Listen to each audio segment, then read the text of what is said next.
Plus le méchant est réussi, plus le film est réussi, nous dit Alfred Hitchcock. Les histoires sont toujours simples. Ce sont les personnages qui leur donnent leur complexité. Et surtout, le personnage principal, qui porte la thèse et donne la direction à l'histoire. À tel point que raconter une même histoire d'un point de vue différent, celui d'un autre personnage, qui porte une autre variante de la thèse, donc un sens différent, donnera un récit et des émotions différentes.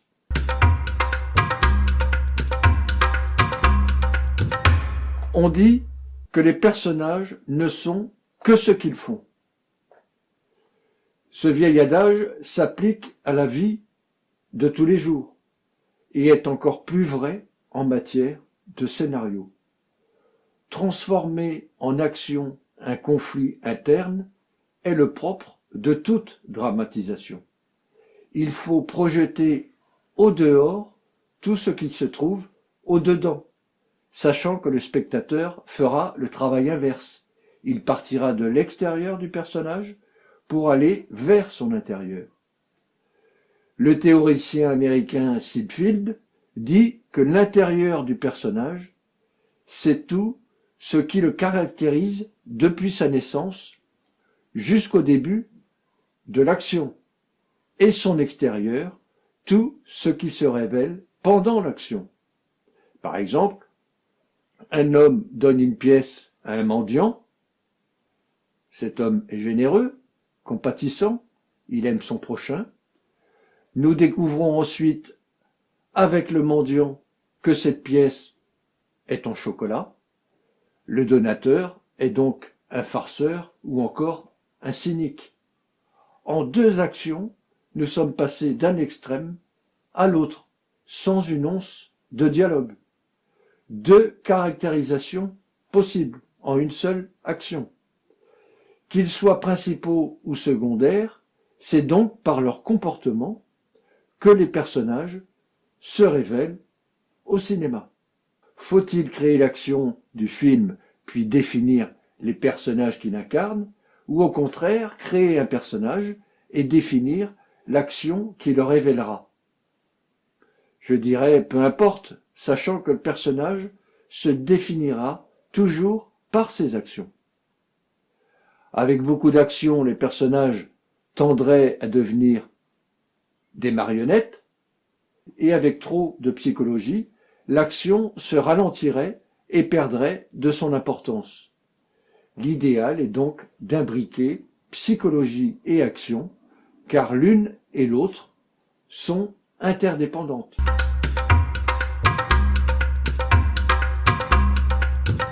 Le personnage principal d'une histoire, celui que l'on nomme le protagoniste, est celui qui vit le plus de conflits, et surtout le conflit de valeurs de la thèse de l'histoire. C'est d'ailleurs grâce à ces conflits que l'on s'identifie à lui, même s'il est antipathique.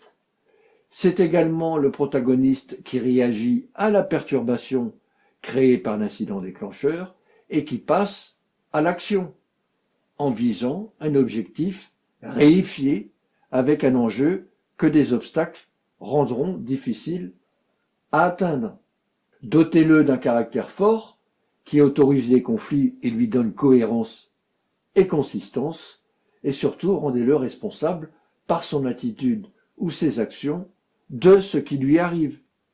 Nous avons vu qu'il était primordial qu'il soit porteur d'un secret, un désir, un besoin, un rêve, une tare, une fêlure, une faille, quelque chose qu'il refuse d'admettre ou de divulguer.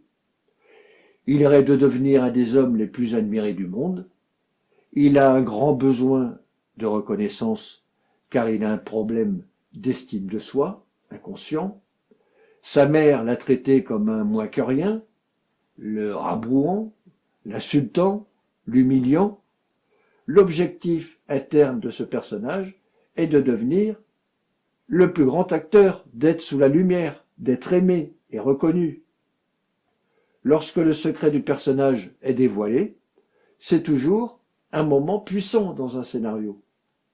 Quant à la faille, la fêlure, elle permet d'enrichir le personnage et de le rendre plus humain.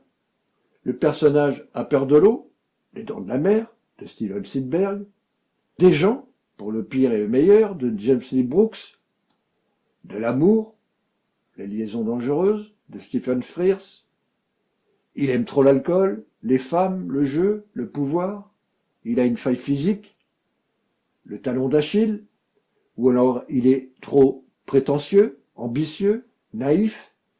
Même si l'on raconte l'histoire d'un couple ou d'un groupe, il faut un seul personnage principal, sans pour autant sacrifier les autres. Bien au contraire.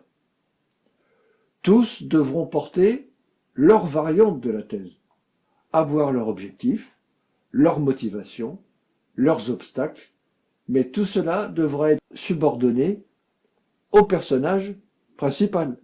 Le protagoniste n'est pas forcément le héros de l'histoire. Un des meilleurs exemples est le film Amadeus de Milos Forman. Mozart est le héros, mais c'est Salieri le protagoniste de l'histoire. C'est lui qui vit le plus de conflits. Il ouvre le récit. C'est lui qui délivre le sens de l'histoire.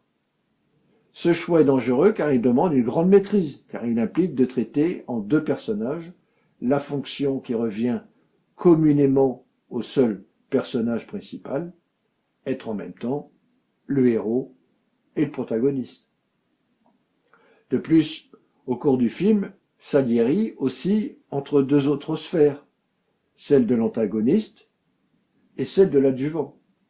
Le risque, lorsqu'on maîtrise mal cette configuration, les effets d'identification et les émotions qui l'accompagnent se diluent et perdent en force.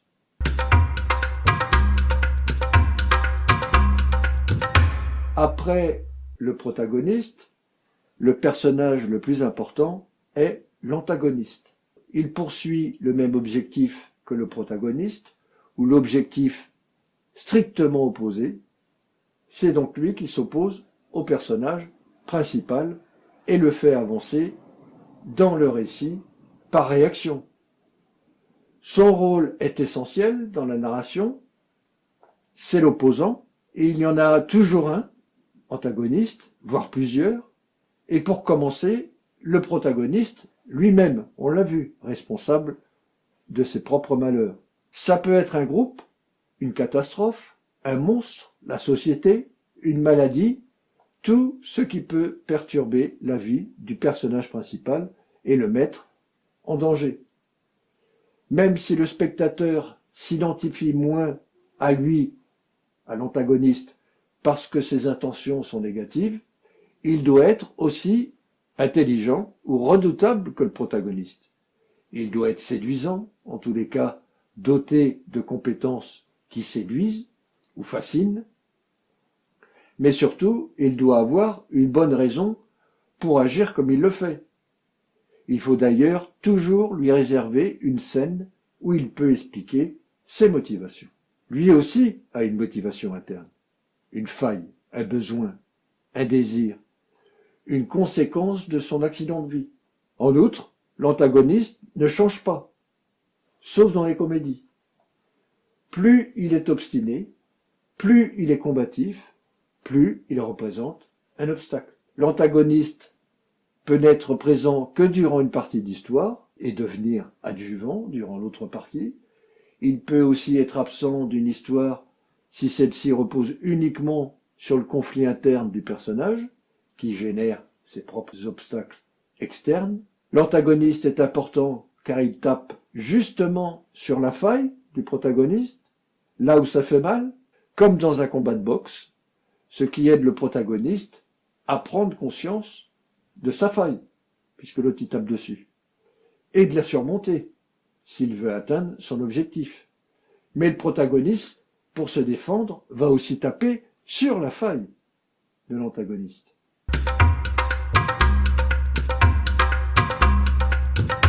La première fonction d'un personnage secondaire est d'éclairer la personnalité de votre protagoniste ou celle de votre antagoniste.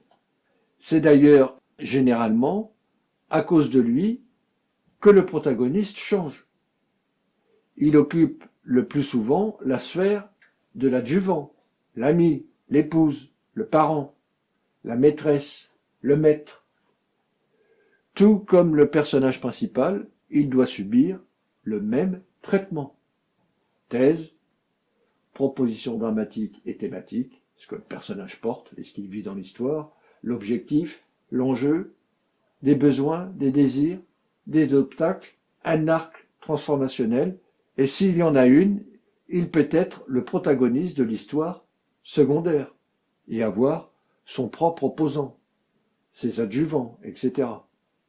Un exemple de son rôle dans le film Rain Man, la petite amie de Charlie, qui est déjà dans la thèse, elle, l'amour est plus important que l'argent, va parfaitement remplir ce rôle.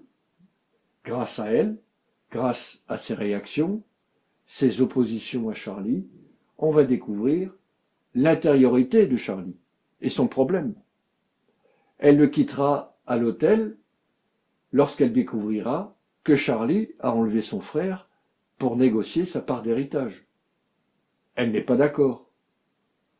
Il se sert des gens. C'est un égoïste. Vous voyez, elle nous caractérise le personnage principal.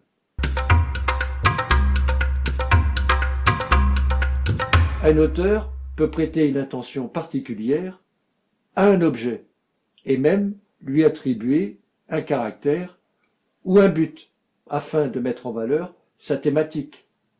Dans Le salaire de la peur de Henri-Georges Clouzot, le camion est traité comme un personnage, avec sa personnalité et ses faiblesses.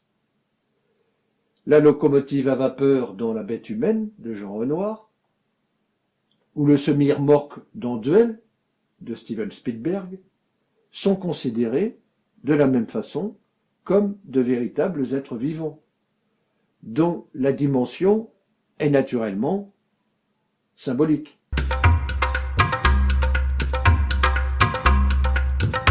Les personnages bien dessinés doivent pouvoir se résumer en un mot: courageux, autoritaire, impétueux, laxiste, névrosé.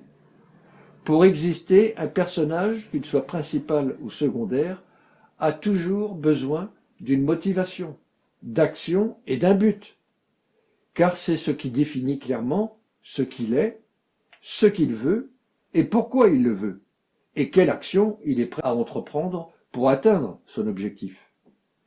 Si on ne sait pas pourquoi un personnage fait quelque chose, il est difficile de s'impliquer dans l'histoire.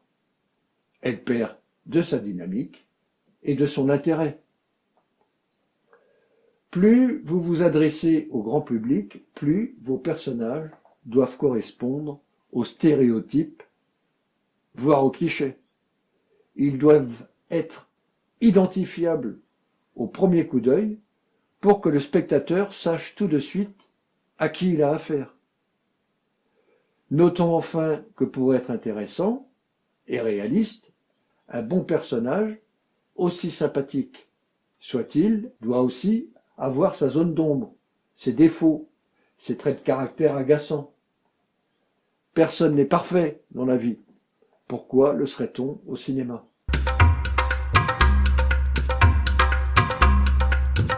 Une théorie, non dénuée d'intérêt, affirme que dans toute histoire, le personnage cherche toujours l'approbation de quelqu'un pour agir.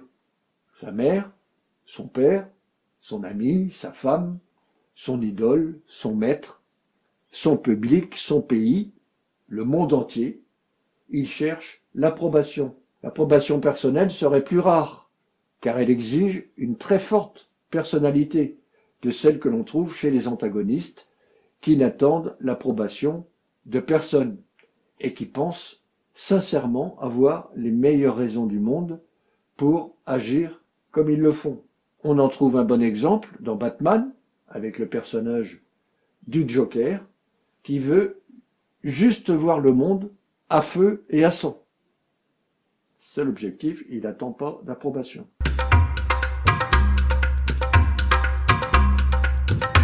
Dans la sémantique structurale d'Algirdas Julien Grémas, 6 fonctions sont définies, 6 fonctions dramatiques essentielles du personnage. Des fonctions qu'il appelle actants et qui sont des sphères d'action. Dans ce schéma, les actants se positionnent en fonction du désir du protagoniste ou sujet dirigé vers un objectif réifié ou objet. Le modèle actentiel de Grémas met en relation 6 sphères d'action. Le protagoniste, le sujet, qui souhaite atteindre l'objectif, l'objet, l'adjuvant qui aide le protagoniste dans la réalisation de ce désir, l'antagoniste qui tente d'empêcher qu'il se réalise, le destinateur qui confie généralement la mission au protagoniste, il est d'ailleurs le garant du système de valeurs propre au récit, le juge dans une histoire policière par exemple, ou le parrain dans une histoire mafieuse, et il y a le destinataire qui bénéficiera de l'objectif une fois ce dernier atteint. L'intérêt de ce modèle est qu'un seul personnage peut englober plusieurs actants. Le destinateur peut être l'adjuvant avant de s'avérer être l'opposant. Le protagoniste peut être son propre opposant, puis son adjuvant. S'il change en bien pour obtenir son objectif, il peut aussi être son destinateur si ce sont ses propres valeurs qui le poussent à agir. Si toutes les combinaisons sont possibles, certains schémas actentiels caractérisent des genres narratifs précis.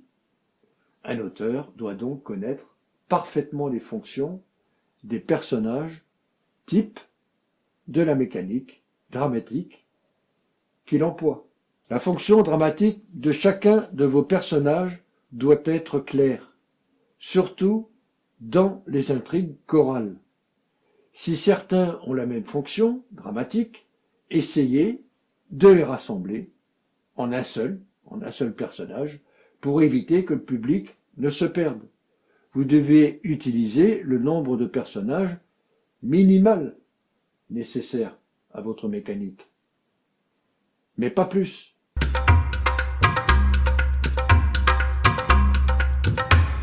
À partir du moment où nous avons la thèse de notre histoire, la thèse de chaque personnage et sa fonction dans l'intrigue, plus il sera facile de caractériser ces personnages jusque dans leurs plus petites manies, leurs tics de langage, leurs secrets, leurs traumatismes.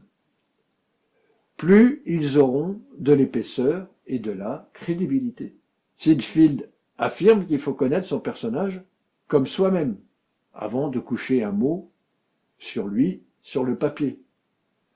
Beaucoup pensent également que tout personnage doit être dessiné du point de vue physique, sociologique et psychologique, même si c'est rébarbatif à écrire et que tout n'est pas utilisé dans le récit. D'autres préfèrent construire plus rapidement un personnage, en esquissant 3 dimensions qui sont, elles, directement liées au récit. Ses pensées, sa philosophie, ses valeurs morales, ses points de vue sur le monde qui le poussent à agir, ses actions, en réaction aux obstacles rencontrés, et ses émotions, réactions émotionnelles et autres failles, qui l'empêchent d'atteindre son objectif. Linda Seger, grande script doctoresse américaine et théoricienne du cinéma, considère que la philosophie du personnage entraîne une attitude particulière face à la vie qui provoque des décisions qui impliquent des actions. Ces actions prennent racine dans la vie émotionnelle du personnage qui le prédispose à commettre certaines actions plus que d'autres et qui le fera réagir d'une façon qui lui est propre aux actions des autres personnages. Dans ce livre, Atelier d'écriture, 50 conseils pour réussir son scénario sans gâcher sa vie, un livre extrêmement enrichissant, le fameux scénariste Alain Lérac rappelle ce que disait Henri Renet de ses personnages. Je commence à penser qu'un personnage existe quand il dit quelque chose qui me choque. Il est fortement conseillé de remplir des fiches personnages pour approfondir la connaissance de chacun d'eux.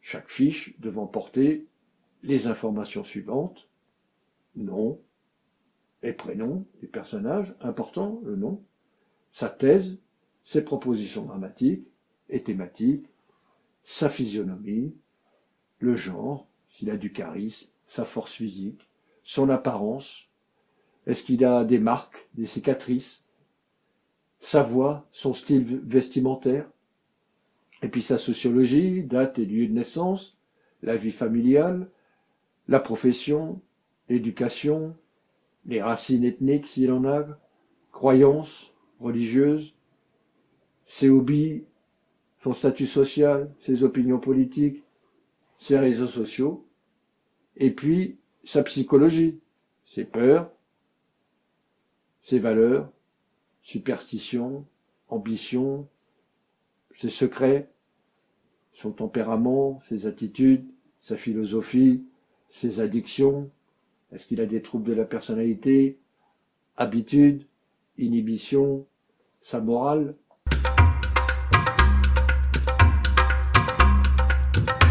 Une histoire sans conséquences humaines est sans intérêt.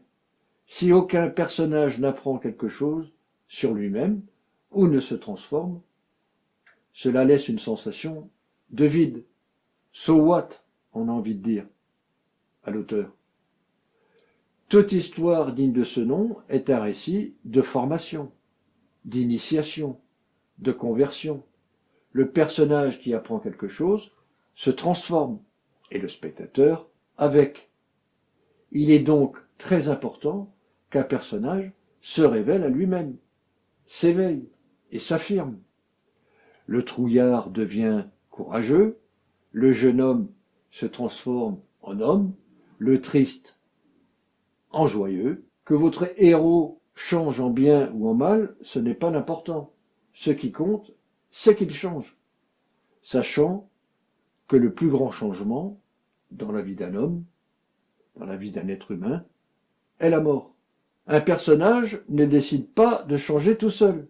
Il faut qu'il se passe quelque chose. Il faut un choc émotionnel. Les motivations du changement viennent généralement de l'extérieur, d'un autre personnage. Et il faut que ce changement corresponde à la faille de votre personnage, à la faille du protagoniste.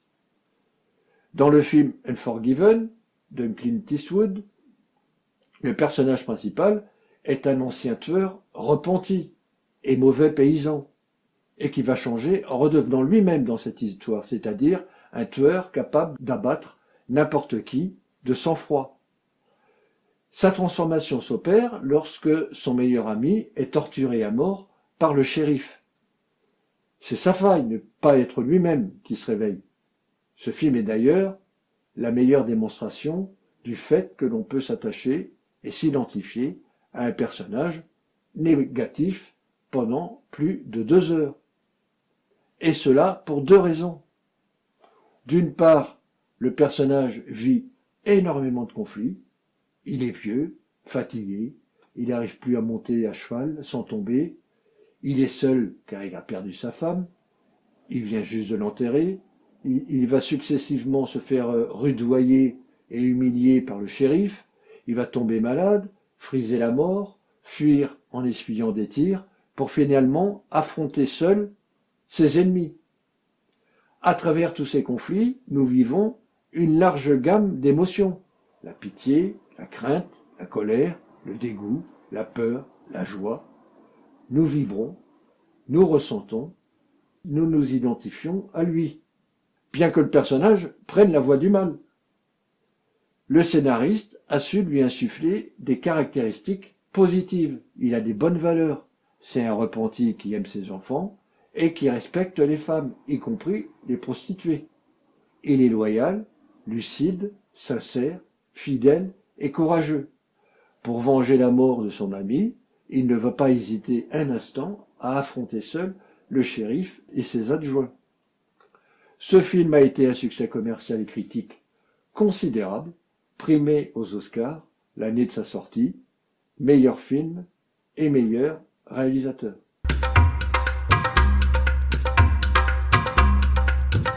Le procédé le plus puissant pour montrer le changement psychologique d'un personnage consiste à modifier la raison qui le motive à atteindre cet objectif. Par exemple, il n'attaque plus le château pour reprendre le pouvoir, mais pour sauver la femme dont il est tombé amoureux. Ici, le personnage est devant un dilemme. Il doit choisir entre l'amour et le pouvoir qu'il était venu récupérer. Son choix déterminera son changement. Il pourrait choisir le pouvoir et laisser mourir celle qu'il dit aimer. Il n'y aurait pas alors de changement. À moins que l'on ait fait dire à ce personnage tout au long du film qu'entre le pouvoir et l'amour, il choisirait l'amour. Et vous voyez bien que ce serait pour dire qu'il choisirait l'argent. C'est le schéma narratif de presque toutes les grosses productions hollywoodiennes. L'autre étant le parcours du héros, le parcours initiatique. Les seules transformations déconseillées sont celles qui surviennent à l'improviste, une transformation qui n'a pas été prise en compte dès l'élaboration du scénario et qui n'est donc pas traitée. Elle n'est pas crédible et ne trompe personne. Elle n'arrive que par pure commodité pour le scénariste. Vos personnages doivent faire des choix qui leur ressemblent et qui sont justifiés.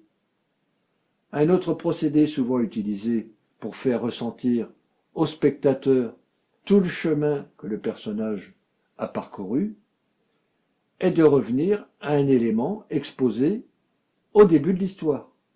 Une situation, un personnage, une manie ou un lieu. Mais cette fois, elles prennent un tout autre sens.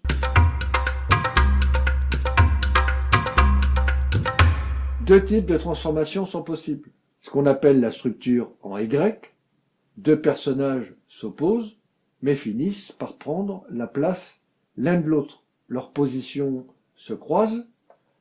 Un personnage est pour la guerre, l'autre s'y oppose. À la fin de l'histoire, leur position s'est inversée. Il y a aussi la structure en Y. Deux personnages s'opposent et finissent par prendre la même direction. Par exemple, un personnage est pour le mariage, l'autre est pour le célibat. Ils finissent par vivre sous le même toit sans être mariés.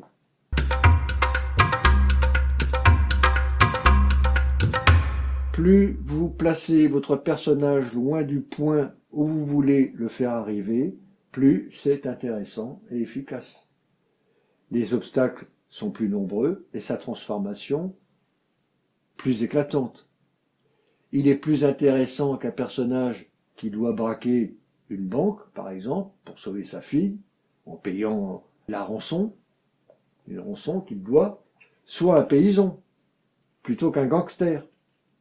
Un paysan aura beaucoup plus d'obstacles à surmonter et surtout, son choix devient tout de suite plus spectaculaire et intéressant car il n'y connaît rien en braquage. Il part de plus loin. On peut donc en tirer un principe. La force de l'arc transformationnel d'un personnage se définit toujours par rapport à la distance parcourue par le personnage.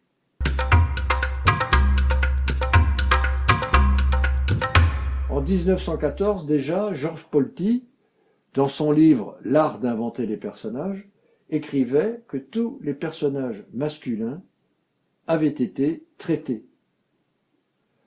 Depuis que les hommes racontaient des histoires, les protagonistes avaient été à 99% des hommes, et les femmes en étaient les faire-valoir, les personnages féminin n'était présent que pour l'amourette et le sexe.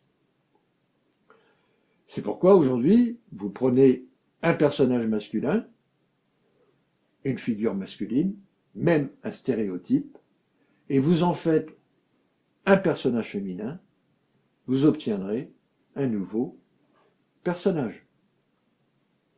À cause de cette simple inversion, de cette nouveauté, disait Georges Polti, il affirmait que le monde de demain serait le monde des femmes, car des nouveaux personnages. Force est de constater qu'en fiction, comme dans la vie, politique, scientifique, militaire, artistique, c'est maintenant une réalité. Aujourd'hui, de plus en plus de personnages féminins sont les protagonistes des histoires portées à l'écran. Les femmes vivent dans les fictions les mêmes problématiques que les hommes, tout en faisant face à celles qui leur incombent depuis des siècles. Mettre des enfants au monde, les élever, gérer le foyer et le budget familial, etc. Non seulement les personnages féminins sont des personnages nouveaux, mais cette situation les rend plus riches et plus complexes. Exemple, une femme veut réussir en politique, ce personnage doit doublement se battre, doublement vivre du conflit. D'abord en tant que femme, dans un monde supposé encore tenu par les hommes, puis en tant que personnage politique, qui doit franchir tous les obstacles pour réussir à être élu. L'histoire devient alors plus palpitante, sa réussite beaucoup plus éclatante. Pour exemple, le film qui retrace l'histoire de Margaret Thatcher, La Dame de Fer. À la question qui m'a souvent été posée et qui embarrasse toujours certains scénaristes, comment traiter un personnage féminin? La réponse est simple, de la même façon que l'on traite un personnage masculin, sans faire dramatiquement de différence.